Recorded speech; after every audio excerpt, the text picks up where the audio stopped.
Good morning, everyone. Welcome to Patty in the AM. It's Monday. Today is August 5th. If I tell myself out loud, I may remember.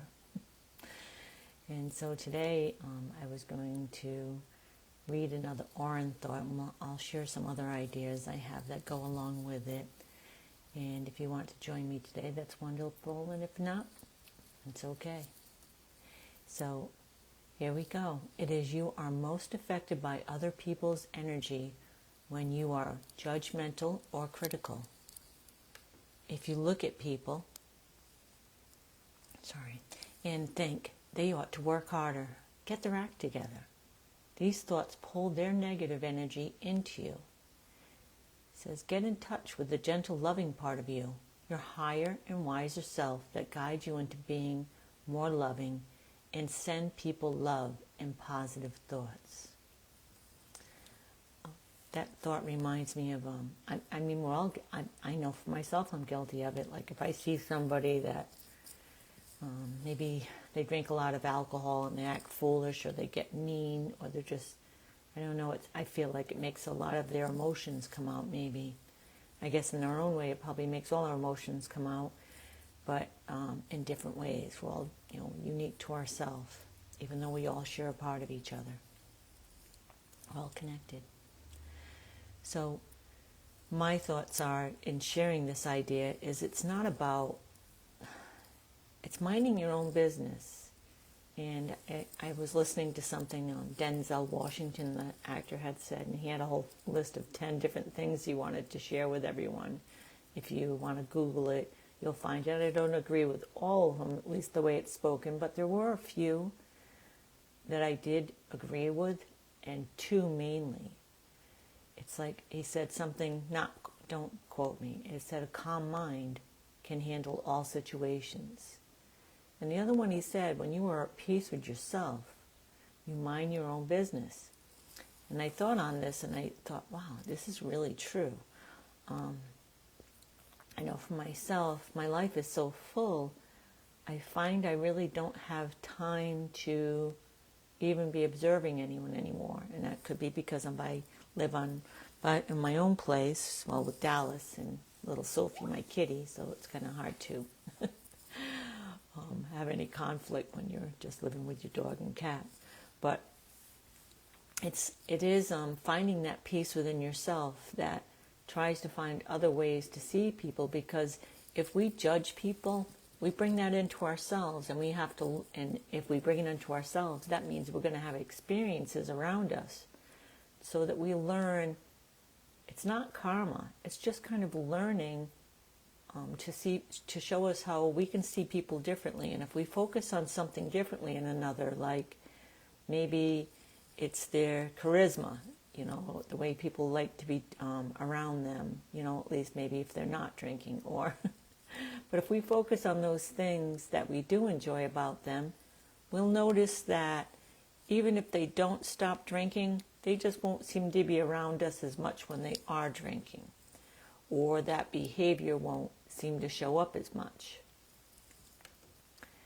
And it's true, peace does come from within. And I've talked about this before.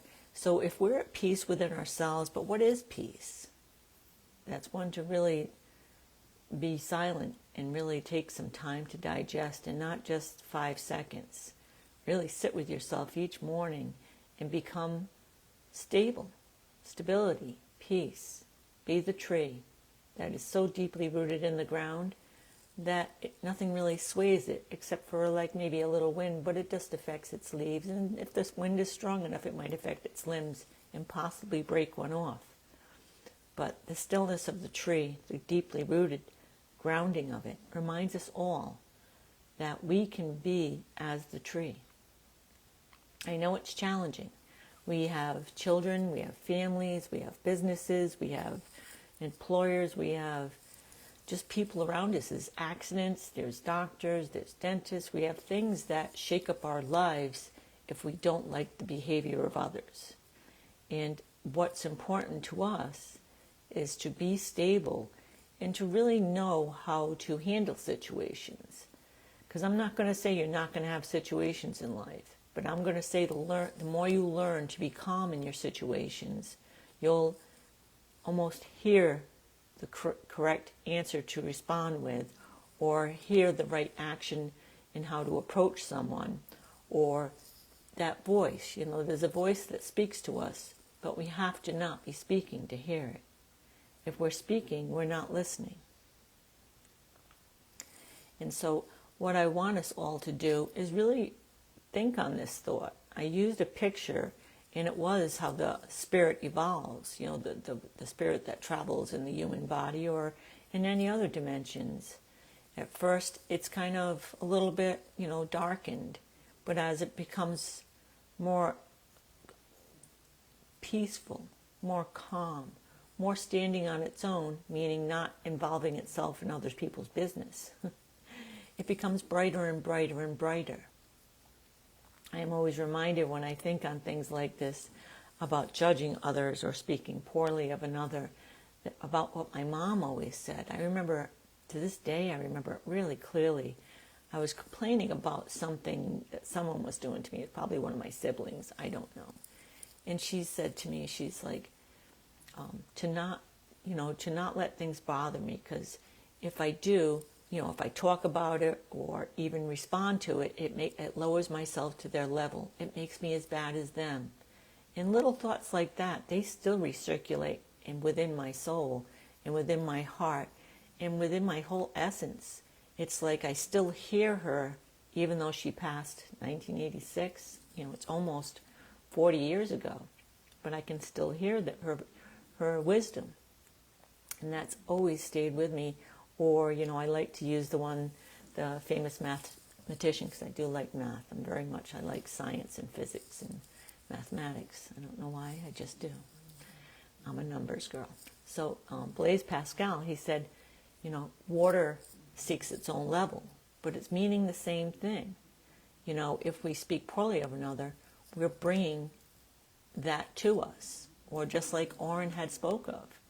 He said, if we start talking about another, they ought to do this, they ought to do that, it's going to pull their negative energy into you. And to me, if we're busy enough, busy little bees, I love the picture of the bee, how he's just loving going around pollinating the flowers, and how after he's done so much of that pollinating the flowers, he just falls asleep in the flowers. And I thought to myself, that's why, bumblebees are an amazing example of how if we keep ourselves busy enough in doing the joy that we love, we don't even notice what's going on. And the more we focus inward, focus on our own inner light, we become more the person who strolls down the streets or strolls into work or joins with our clients, or we welcome all. Because we're not looking for what's wrong with them. We're seeing their beautiful soul just like we see our own. And it's funny, I'm sure I've probably always been like this a little bit. Not that I haven't judged others. I'm sure I have, just not in a way that's, somebody might perceive as judgment. Just like in that same way that Orin, talks about. But for me, you're not understanding why they're doing what they're doing. It's like, why don't they just do this? Wouldn't that be a lot easier? And we don't see it, but we're judging. And even, talking about anyone, unless it's in the highest form of speech, the highest love, we are judging. We're speaking poorly of them. And that has a way of coming back at us. So my recommendations are always find some things you love to do. And many of us don't know what we love to do. We've never even taken the time to investigate ourselves. We're so looking outside of ourselves, we've never been taught to look within, that we keep looking outside of ourselves, asking others, what should we do? And, it's good to ask people, what should we do if they've done well for themselves, meaning even if they had two different parts of their life, like maybe they started out in darkness, had a crazy life, whatever that might be, maybe making, what would appear to be the wrong decisions, and something switched in them, and they started making right decisions, and they emerged into light, so to speak. They realized how we can be in a good position in life, how we can evolve and be a light onto others. So I'm not saying you shouldn't ask others for advice. It's just to look upon those who have a lot of humor in them and not laughing at others, but can laugh upon themselves and almost, catch themselves making little errors. It's funny, my brother Jimmy and I, sometimes I help him out in his office, and he's a wise soul, I got to say. He's evolved too. And it's like, we find little humor in things, and it's always upon ourselves, but we could do it with each other. Nobody gets offended because it's almost like little children. We realize, oh my gosh, I did it again. It almost becomes funny. But, so I want us to take some steps into practicing. I feel, for me anyways, what happened to me is to learn to, I'm not saying meditate, because I think meditate is a tough word for people. Most people associate meditate with struggling to do something that they have no idea how to do. Meditate. Most people say they have monkey mind. They just can't be still or quiet. Their mind's thinking too much. And so I always revert them to a time of knowing that they've already done it. They just don't realize they are, those moments. And I know I've talked about it on other videos, talking about how we can, when we're driving down the road and we all of a sudden miss an exit, we're in that little state of meditation, so to speak. We're in our own thoughts. Or those times when we're driving down the road and we get like brilliant idea, we want to write it down. I use the memo on my phone and I say, hey Siri, memo please. You'll need to unlock your iPhone first. And he just went off. And so I'm telling you that we all have that quiet place in us, that when it learns to really be still and quiet, like the rooted tree, it will become as that definitive part of ourselves that no longer looks at others as anything but this beautiful, pure soul that they are. I don't know if I brought it up, but my ex-husband, I remember we were together for quite some time before, and we might have been married too. I can't even remember, but I had never noticed that he had his ear had like it was like something that was been passed down through the generations. I guess it skipped a generation, but it was like tucked up, so one of the earlobes wasn't down like the other side. I had never ever noticed it, and he goes, oh yeah, it's one of his uncles had it, or a great uncle, and everything like that. He couldn't believe I never noticed it, but it seems in my life I've always been one to not notice things like that. There's something in me that's natural to notice what is good, and it's not that what's good in others. It doesn't see the things that people are more concerned about somebody seeing in them. So let's practice that. Like, what is it? Maybe it's part of us. I feel like I've always been pretty comfortable in my own skin, not concerned about, making sure I'm dressed to the T, meaning I don't need to make videos or be on a stage or be before people dressed perfectly. Sometimes I just like having a nice pair or just a nice pair of slacks and a comfortable shirt. I really do like cotton. It feels really good on my skin. But it's knowing who you are. When you know who you are and who you are comfortable being, you'll find less and less and less you're concerned about what others are doing or not doing. And the more you're more comfortable in you and thinking good thoughts of others, you'd be surprised how much your world changes. I mean, I have people talk to me about a variety of topics. And, they're always about concerns. Maybe they're about the world, or they're about their family, or they're about, oh my gosh, there's so many things, the ozone, world wars, 3, or all these different thoughts. And I tell them every time to go within. Focus on your peace within. There's nothing you can do outside of yourself that must first be done within. It has to come from within first. When you work from within, the peace within, it starts rippling outside of you. And so I'm not saying that if you live in a world that seems like it's complete chaos, that it's going to change in the blink of an eye. But I can tell you, if you keep working on yourself day after day, you will find it changing. So what's changing? It's more people. It's interesting. For years, people would come to me and be like, "You're wise beyond your years," and I used to wonder about it too. It's like, why do I have to be like this? Why me? I still remember, that beautiful voice speaking to me so dearly and so lovingly and so the gentleness and that pure love that flows through you. It brings tears to my eyes every time. But it said, why not you? Are you not a child of God? Because I'm thinking, Dr. Dyer, all these different people, wouldn't it have been made more of a mark on life if they had been the ones to illuminate with bright white light with a halo on top of their head before someone and have it happen to other times and all these different experiences I've had in front of people? And it made more sense when I had thought on it that of course it's going to happen to someone who just comes from a normal, I wouldn't say normal, a background that's a simple background, something where, I'm just a kid that, we grew up in a very rural area. We didn't have much at all. My mom raised us kids because my dad died young. We didn't have someone to take care of us. We had to learn to take care of ourselves, and so that's probably why to this day I'm multifaceted and know how to do anything from, I've even put shingles on a roof, tiled floors, my own house, and, not as a business. It's a lot of work. You have to do it for yourself, to do it for somebody else. I don't know how people do it. It's seriously a lot of work. But I've done so many different things that I realize it is from my upbringing.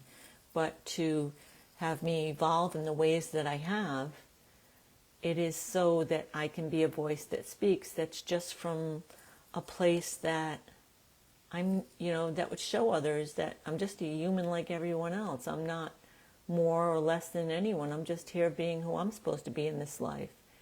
And it's just like everyone else. Why we have to live our life on purpose, meaning who am I? What do I enjoy doing? What is fun for me?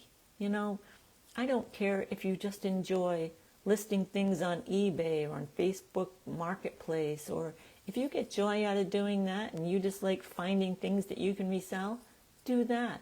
Do things that bring you joy, that make you have fun. You don't have to have this big, great corporate job. Just do what you love. Sometimes, oh my gosh, if you haven't looked at my two sisters in their beautiful, their artistic ways. My sister Susan, the way she paints, her art is like breathtakingly beautiful. My sister Peggy, if you want a seamstress, I'm telling you, she's the one you'd want to hire. And it's not what she does for a living, I've watched her, oh my gosh, make wedding gowns. You want to see a wedding gown? Oh my gosh, you should ask my sister if she has any pictures of some of the work she's done. I remember when she got married, she not only made her own wedding dress, she made all the girls in her wedding party their dresses too. But I'm telling you, I want you to find that part of you that you love, that work in you that you love to do so much it doesn't feel like work. Henry Ford said something to the idea of there is joy in work, but don't do work that you don't find joy in. But you can't find that joy in the work you do until you find that peace in you. Find that peace. When you find that peace, that place that's so calm, just like, I'll have to send Dallas. Sorry, he's so sleepy. He just knows I'm here, I guess, and probably can hear my voice. He follows me everywhere. You never have to wonder where he is because he's right next to me. But it's like finding that part in you that gets joy. This woman I know, I watch her and I see in her that part of her that is so happy around children. And she's finding that she's a good cook. And she's probably 10 years younger than me, but she gets joy in doing it. And I even said to her, why don't you try it? Why don't you, look into even like cook, there's so many different outlets. And I really feel that in the future, her future anyways, whether there is there really isn't any time. I know I've talked about that, so I'll bring that up. But I can see her really working with children and cooking, maybe teaching cooking classes to children because she loves children so much. But she's also gone through her own journeys in life. But I'm just saying that we all have to go to these journeys so that we can find ourselves. But the hard part is that we have to go through that part that acknowledges that who we were, it's okay. It's okay no matter who we were, whatever our past was, most people really don't care. And it's only the part of us that cares about what somebody else thinks that keeps making it come back into us. So just emerge each day. Be the beautiful you that you are. And just focus on your inner light, your inner being, that part that brings you joy. And I'm not saying it's going to jump right out and get you like first thing in the morning, but my advice always is to everyone, if you don't feel it when you first wake up, lay there for a little while. Start finding things to be grateful for. Start finding, like last night, if you saw my post with the rainbow. I've been looking for a rainbow or wanting to see a rainbow because I keep hearing this song in my head. I'll post it later, but it talks about rainbows and anyways. So it's just, I did see one on my friend Heber, his site. I sometimes share his photographs. They're lovely. But I have been wanting to see a rainbow. I haven't seen one with my own eyes and just came upon it in so long. So the AC's been a little funky at the house probably because it's trying so hard because it's been so warm. And so last night, once we got that rain, I was just like, you know what, I'm just going to open up, more windows. Well, I should say, I had already shut the air conditioner because it wasn't working that well. So I opened up the windows yesterday morning. So last night after the rain, I says, you know what, there's this one in the bedroom I never opened because it's kind of like it's not easy to get to. There's a chair in the way and everything. And I says, well, you know what? I'm just going to open it up, and the shade's a little, it's off center, so I got to put something up to prop it up. It needs to be repaired. And so when I ever lifted it up and saw that bright rainbow, it was like bigger than life because it felt like it was right in my backyard. That's that feeling, it wasn't like I knew it was out there. It was like I was almost showing myself this feeling, this whatever you wanted to experience, it's right there. But it's okay to wait for it. It's going to show itself. So that's what I'm talking about. So I'm not saying change is going to happen overnight. I'm just saying think about it. Start doing like what Louise Hay had done. I put a post up about that. About begin telling yourself how much you love yourself in the mirror. That no matter what you've been through, it's part of you. And it's created a beautiful you. A beautiful you that others see that same beauty. Do you know how many times I've spoken with others and worked with others, and each and every time, not one have I missed on, that they might have been through a lot in life, and if they found me, it's because they're ready to grow from that. They're ready to find that beautiful you in themselves. And each and every time I always ask them, I'm sure that with all that you've been through, you've helped another through it. Because of your wisdom and your knowing to just let someone talk without you interrupting them. And you'd probably have people gravitating towards you, strangers speaking to you that don't even know you and sharing their story. So I let them know that because I want them to realize that that part of you that's been through, what if you've been through everything you've been through to only help one? Now, isn't that a huge gift to know that you even helped one person just by what you've went through? Now, what if that you've gone through all that to help hundreds, maybe thousands, and maybe they've shared that story with others because of what you've shared with them, and that's reached millions. I know that each and every one of us goes through a journey, and we are here to help the other parts of us. And I'm going to tell you one last thing before I go today. And I feel, I know the reason it happened. It's because, well, it's part of the reasons, I guess. that one time when I was out in California and lit up the whole room. It was such a bright white light. I couldn't even believe it myself. I mean, I've seen myself illuminate, but this was like blinding light. This was like something that made somebody else have to turn away. Their eyes were burning. And to have the halo appear. But the day before, I could hear it in me. It was telling me that it was my mission to, I could choose to accept it. It said it 3 times. And at that point, I'd already realized I could take pictures of like Jesus rising off the water with his disciples. And, I have a lot of different photos. I forget how many photos I have. It's not that I've become so used to it. It's a weird position to be in because we didn't definitely grow up religious. But I was preparing myself for it unbeknownst to me. So even that is like something that's preparing myself to become more grounded, more peaceful, so that I could come and do even these weekly talks on whatever it is that comes to me. I'm never sure we're going to talk about. I do like to stem off Orin's thoughts because I feel that light that came in, the books came in the 80s, but obviously most of us are realizing this whole thing, there is no time. It's just many dimensions at once. So let's all pull ourselves together and be like the mighty oak tree, stand in your strength, and just observe and allow everyone to play and be as they are. That's what a tree does. It doesn't judge those and how they play. It just stands strong, and it's there for everyone to remind us to be like the tree, stand strong and rooted, and to let things go, because think on the tree, even its leaves go. To let things go, to take that deep breath in and be strong, breathing. We should get into a real discussion on that one maybe next time. I love you all. A happy Monday to us all. I love you. If I haven't said it enough, I'll say it once more. I love you. We're all a part of each other. We are all in this together.